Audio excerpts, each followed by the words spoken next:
प्रभो नमः शिवाय महारुद्राय हर हर महादेव शिव शंभो धवलेश्वराय वालालिंगाय नमः। दीपं ज्योति परं ब्रह्म दीपं ज्योति जनार्दनः दीपहरतु मे पापो पूजादीपनमस्तु ते।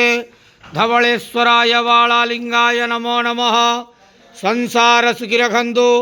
आज मार्गशीर मासर शुभ सोमवार समस्त श्रद्धालु भक्त मानक आशीर्वाद करंतु। मनस्कामना पूर्ण करंतु। कर्म क्षेत्रोन्नति करंतु। ग्रहरिष्ठ खंडन करंतु। जगतर मंगल करंतु। विश्वर कल्याण करंतु। आपणकर नाम विख्यात करंतु।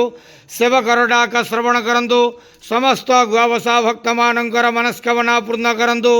जो जो भक्त माने आपणक पाखरे मानसिक रखिछंती तांका मानसिक पूर्ण करंतु।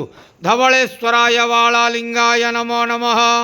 संसार सुखी रखंतु। आनंदे गेवार हरि बोलो। आज मार्गशीर मासर शुभ सोमवार समस्त श्रद्धालु भक्त मानक आशीर्वाद करंतु। आनंदे गेवार हरि बोलो। बाबा धवलेश्वराय वालालिंगाय नमो नमः।